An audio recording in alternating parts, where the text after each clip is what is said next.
现在要登机啦！走在冰川上践行，居然遇到雪崩，赶快走雪白梦幻步道压压惊，号称世上最孤独的树。到农场喂羊驼，这个秘境完全没人，湖面倒映着雪山，美极了。这边会有一个卡扣，把它扣起来。来吃瓦纳卡有名的餐厅，这咖啡厅比台湾还便宜。嗨，大家好，我是李欧。我们上一集的纽西兰之旅呢，开着露营车到了纳尼亚传奇的拍摄地 Castle Hill， 还有关心小镇蒂卡波湖跟蓝色牛奶湖普卡基湖，景色真的是非常漂亮。那现在我们来到纽西兰的第2大站库克山。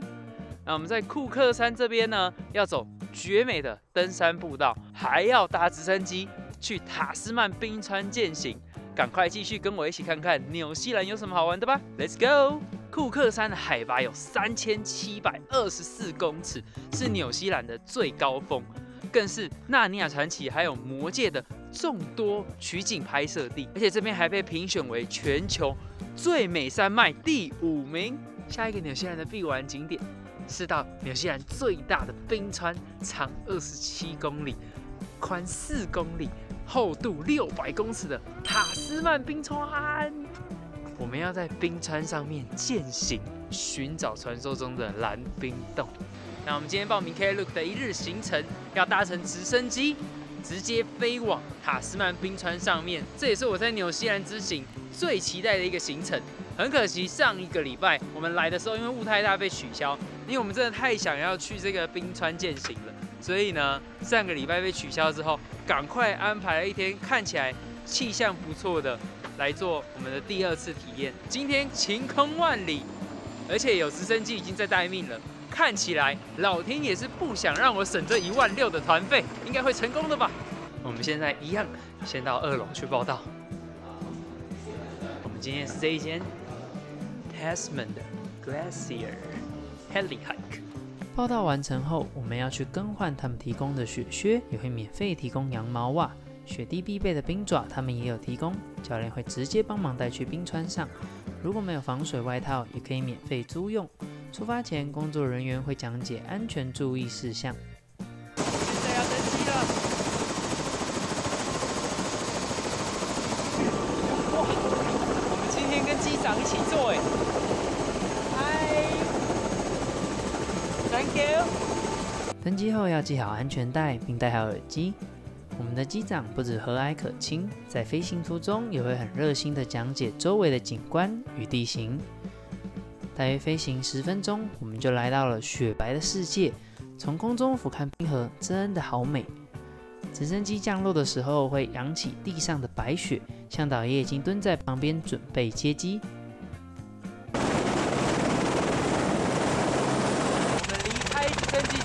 赶快蹲在这里，因为直升机的螺旋桨很可怕。我们刚刚在穿我们的冰爪，还有拿登山杖，现在开始冰河健行了。我们这个是2周以来第1次成团，所以雪现在非常的厚，我们现在都踩在雪上，还没有踩到冰河。这个雪厚到爆，所以向导教我们要跟好，我们就是踩着前面的人走过的足迹。这样子就是最安全的，因为我们不确定踩下去会不会稳固。那因为雪地会反射阳光，所以我们就要戴好我们的墨镜，这样子才会保护好眼睛。因为温室效应的关系，所以现在的冰河已经比之前还要再矮了300公尺。它冰河的高度越来越低，但是越来越低的地方也是越来越热，所以说就会加速冰河的溶解。然后冰河溶解之后，峡谷这边没有任何东西可以支撑石头，然后石头就会掉下来，所以这边就有一些石块。向导说这边原本是有一个冰洞的，但是因为前几天一直在下雪跟下雨，所以现在雪已经把它们覆盖起来。因为山上的天气变化很多端，所以每一次来都有不一样的风景，每一次的冰河健行都是一个新的体验，超酷的。向导也不知道这一次我们会遇到什么样的风景，然后向导也很好，都还会一直往后看看大家有没有跟上队伍。到了定点的时候也会帮忙我们拍照，超赞的。向导说这边没有水可以喝，但是我们可以吃雪。哇，这个雪有够绵的，哇，我来吃吃看。好像在吃雪花冰哦，也蛮好吃的，再吃一口好了。哇，超绵密的，哇，这个雪好赞哦。哇，第一次吃到冰川上面的雪。现在我们已经要准备进入传说中的冰洞啦！这个冰洞摸起来都是真正的冰哇！而且这个冰洞会随着光线还有冰层的厚度而产生不一样的千变万化的蓝色。哇！现在要走出冰洞，哇，超壮观的！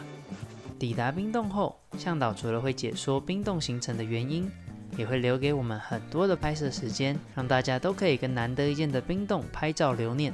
未来冰河会完全消失，所以这一定是非常珍贵的回忆。来纽西兰真的一定要体验看看冰川健行，寻找冰洞，太奇幻的行程了，好棒哦！而且山上空气非常的清新。我们健行的后半段走到地形变化丰富的区域，向导都很细心的协助大家通过。Stop. Oh, thank you. 哇，跨越了冰河裂缝。Thank you. Of course, welcome. Awesome guide. 我们走在冰川上，有各式各样不同的地形起伏，每一个地方看过去都能感受到大自然的奇观。像这里，哇，好美！比较可惜的是，因为最近一直在下雨跟下雪，所以这边的地形会改变了很多。所以我们今天可能冰洞看到的就比较少一点，因为怕会不安全。每一个地方都好美，哇！一大块雪 ，Oh my god！ 再吃一口，好吃。免费的冰耶！教练也都有帮我们做一些辅助的用具，方便我们爬行。哇！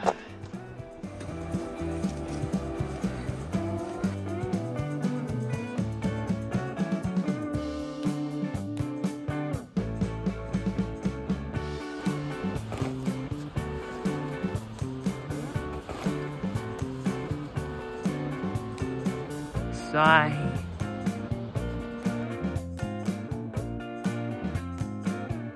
也有很多人来纽西兰会参加西海岸比较低海拔那边的弗朗兹约瑟夫冰川，还有那个福克斯冰川。但是因为那边的海拔比较低，所以就没办法看到这种被群山环绕的这种壮丽景色。而且他们的直升机坐的时间比较短一点，大概是有这边的一半。而且如果我开了7个小时的车，然后到那边就跟我说被 cancel 掉的话，那我就没有什么机会延后1周，可能就真的得取消了。击推塔斯曼冰川健行，跟我们同行的人说比跳伞还要值得好几倍，而且它的坡度没有很大，所以说走起来算是蛮轻松的，很推荐，老少咸宜都可以。我们很幸运的看到自然发生的雪崩。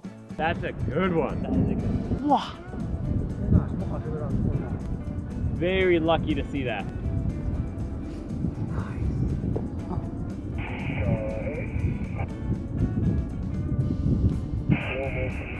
离开前记得也要体验一下被直升机喷冰。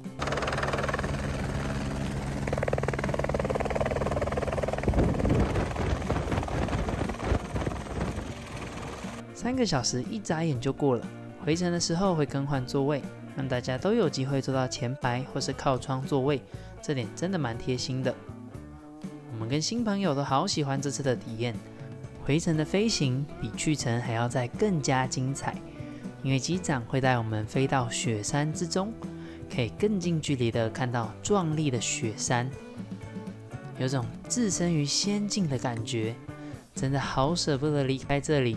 这个冰河太美啦，光是这个飞行体验就值回票价了。我们的冰川之旅结束了，超赞的，不枉费我们排了那么多天的纽西兰之旅，然后再多排个大概2天的弹性行程。所以我们就可以这样子做调换，让我们最后也能够玩到一些因为天气没有办法成型的活动。大推冰川，大家来纽西兰一定要来玩。要怎么参加塔斯曼冰川健行呢？先找到我在资讯栏帮大家整理的冰川健行连结，购买完成后在指定时间到库克山机场集合就可以咯。下一个纽西兰的必玩景点是来库克山一定要走的胡克峡谷步道 （Hooker Valley Track）。这个步道全长10公里，来回大约要3个小时。因为沿途风景丰富多变，每个转身或转弯都能看见好像明信片一般的美丽风景。加上因为沿途没有什么爬升路段，所以老少咸宜，是 CP 值非常高的一条路线。步道的终点有 Hooker Lake 胡克湖，可以拍到壮丽的库克山倒映在湖面的绝美画面。如果你是第一次来库克山的话，我非常推荐大家来走这一条胡克峡谷步道。我们从胡克峡谷步道的登山口，大概走5分钟就可以到这个阿尔卑斯纪念碑。那这个阿尔卑斯纪念碑是为了纪念所有在库克山罹难的登山者，还有一个尖尖的造型。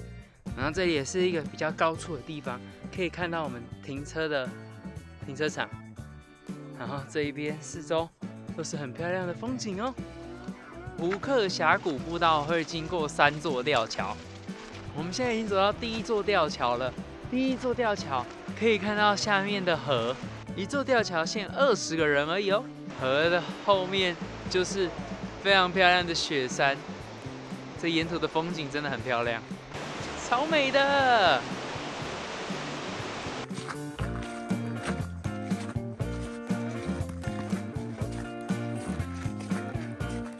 我们一边走一边拍，经过了接近1个小时，已经可以看到第2座吊桥喽。第2座吊桥走过去，就已经大概是1半的距离了。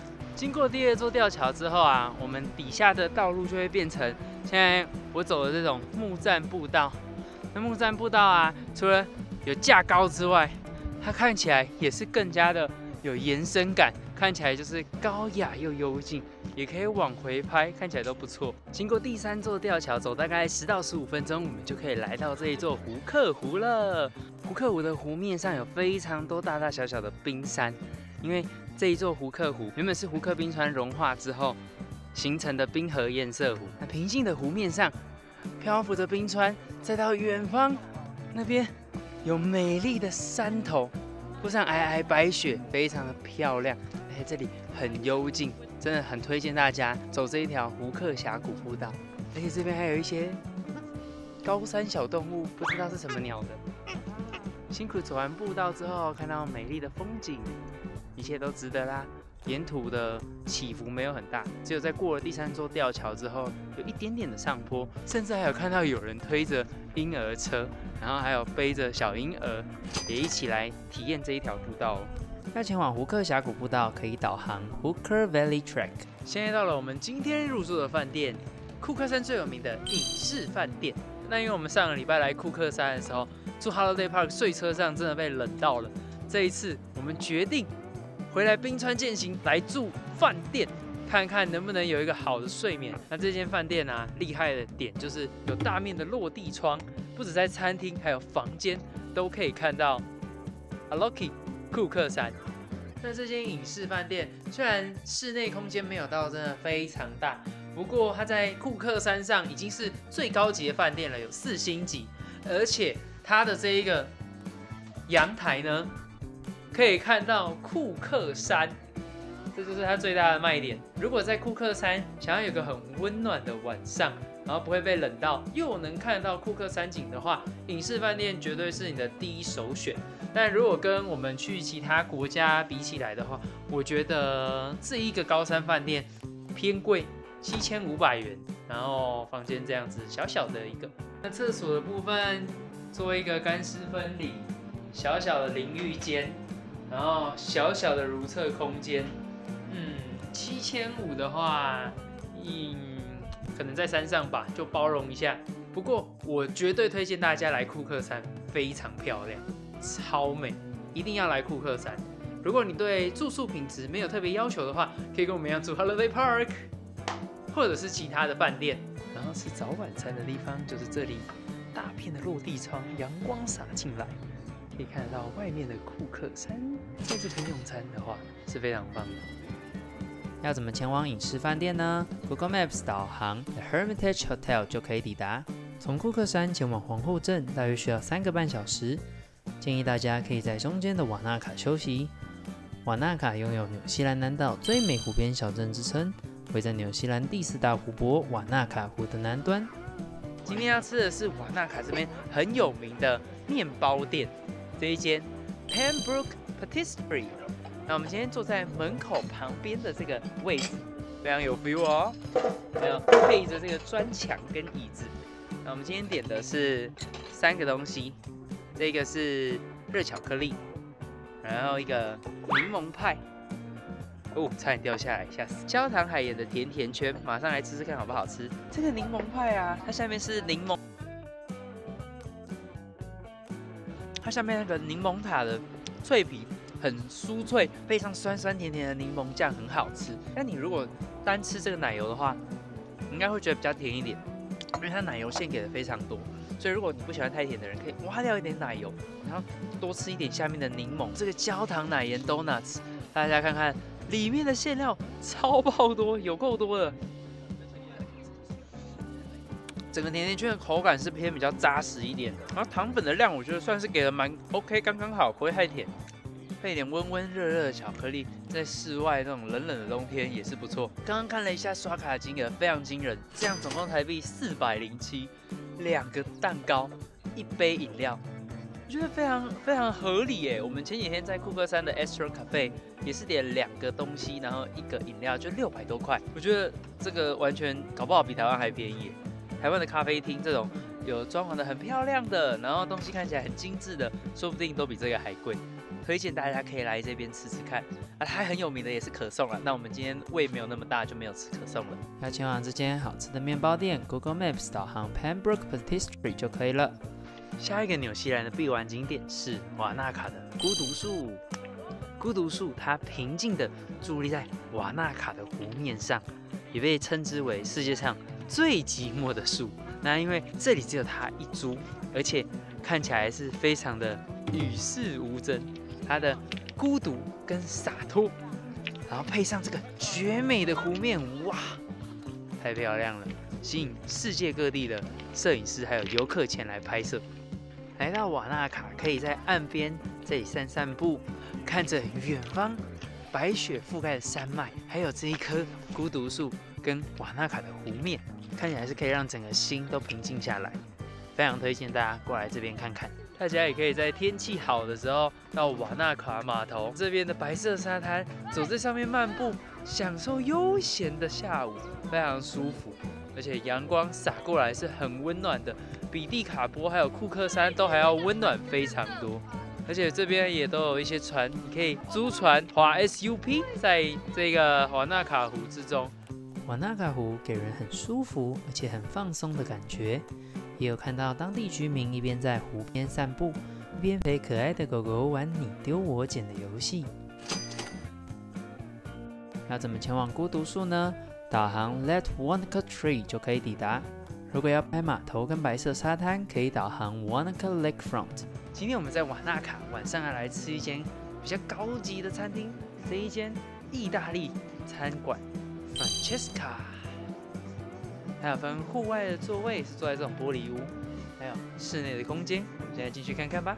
这间意大利餐厅的用餐环境很不错，生意也很好，客人坐满满。我们今天点的是那不勒斯意大利面，还有超大一个玛格丽特披萨，烛光晚餐。现在马上来吃吃看。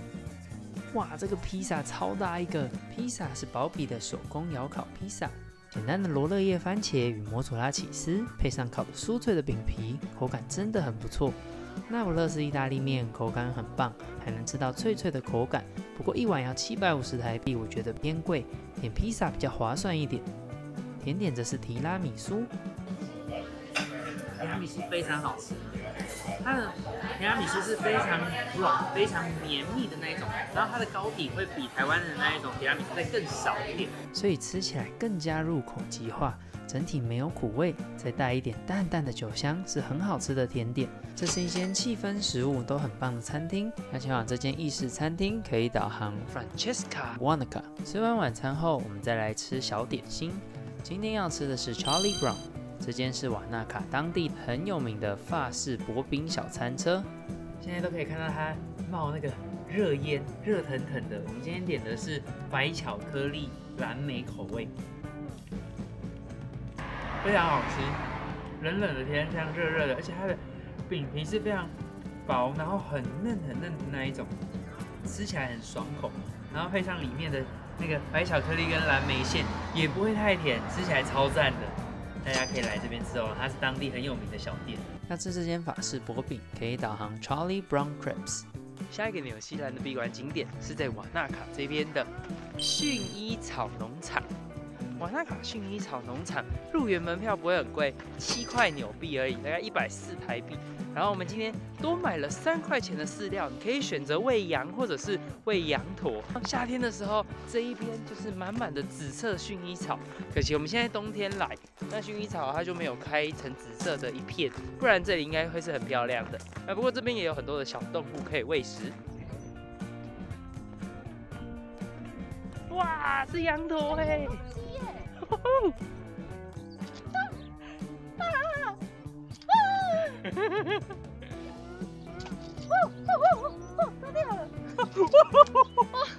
他的力气好大，我用手拿好了。好痒！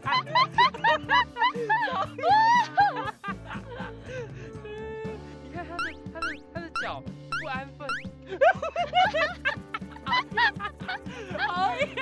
我觉得他会被我吓到。它这只好乖哦。我也想要摸它。哇，哎，它的毛好像羊哦。好，这些小羊好可爱哦。它们都还有穿那个一件小背心，是白色的。不过我们如果买羊驼的饲料，就不能给这些小羊吃，因为对它们不好。薰衣草农场除了可以喂羊驼还有小羊以外，也有很多动物，像是迷你马、驴子、山羊与绵羊等等多种小动物可以观察。农场后方人比较少，还能看到瓦纳卡后方的雪山哦。这边其实现在淡季，薰衣草没有开，所以人也很少。我们在这边喂羊驼是很好跟他们一起拍照的。那过几天我们也会去阿卡罗啊，那边的农场就是连这个围栏都没有，可以直接在里面跟羊驼合照，跟他们距离更近，所以要更小心。我们来这边先训练一下。售票中心这边会有很多的香氛精油，是薰衣草香味的，一进来就能闻到香香的薰衣草花香。然后这边还有一个是卖 honey 那个蜂蜜的，然后这边也有那个有名的薰衣草冰淇淋可以在这边买。然后这边有各种果酱。也有提供水，可以在这边稍作休息。如果是在花季过来玩，还能看到跟他们官网一样整片的美丽薰衣草哦。那前往瓦纳卡薰衣草花园，可以导航 Wanaka Lavender Farm。我们现在刚从瓦纳卡码头逛完，要来吃午餐。我们今天吃的是码头对面这间 Big Fig。那 Big Fig 它的点餐方式很简单，有大中小的盘子。无论哪一种盘子的大小，它都可以选择一样肉。小盘子的话就是选3菜，然后中盘4菜，大盘5菜。那我们今天就是选了5种菜。菜的部分啊，算是蛮新鲜的，可以补充很多膳食纤维。因为如果外食的话，比较少可以吃到菜。那这餐应该是我们在纽西兰吃到最多菜的一餐。它的生菜沙拉很好吃，不过米饭的话，这种长米饭就没有那么好吃，台湾的比较好吃。卡马铃薯就是食物的原味。那牛肉的部分是红酒炖牛肉那种比较嫩的那种牛肉，整体吃起来是算很健康的。想吃点健康餐，可以导航 Big Fig Wanaka。因为我们在瓦纳卡待了2天，这边其实没有太多热门景点。瓦纳卡最有名的步道 Roy's Peak 来回又要走7小时，而且我们刚走过库克山的胡克峡谷步道，所以我们今天就来附近一个隐藏的景点哈威亚湖。这个湖啊没有到很大，但是这个湖景非常漂亮，你可以直接看到被3面山环绕，然后湖水还倒映着山脉。这边不像那个瓦纳卡那边那么多房子，还有船只，这边是真正的大自然，什么都没有。然后这里就一个椅子，然后一棵树，非常安静，景色一级棒，超漂亮。尤其是我们已经大概5点左右过来，天快要黑的1个小时之前，光线极佳，拍起来非常好看。如果你的时间没有很赶的话，来刚好有在瓦纳卡待2晚，其实可以来这个冷门景点看看哦。哈维亚湖的宁静让人感到非常放松，坐在椅子上看着美丽的山景与湖泊都是一种享受。